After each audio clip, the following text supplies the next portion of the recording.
اگر تم عجیب بات سننی چاہو تو کافروں کا یہ کہنا عجیب ہے کہ جب ہم مر کر مٹی ہو جائیں گے تو کیا از سر نو پیدا ہوں گے؟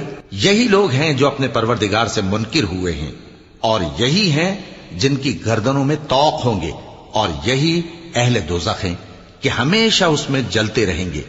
اور یہ لوگ بھلائی سے پہلے تم سے برائی جلدی سے مانگتے ہیں، یعنی طالب عذاب ہیں، حالانکہ ان سے پہلے عذاب واقع ہو چکے ہیں، اور تمہارا پروردگار لوگوں کو باوجود ان کی بے انصافیوں کے معاف کرنے والا ہے، اور بے شک تمہارا پروردگار سخت عذاب دینے والا ہے۔ اور کافر لوگ کہتے ہیں کہ اس پیغمبر پر اس کے پروردگار کی طرف سے کوئی نشانی کیوں نازل نہیں ہوئی؟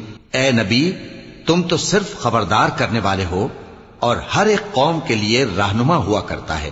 اللہ ہی اس بچے سے واقف ہے جو عورت کے پیٹ میں ہوتا ہے، اور وہی پیٹ کے سکڑنے اور بڑھنے سے بھی واقف ہے، اور ہر چیز کا اس کے ہاں ایک اندازہ مقرر ہے۔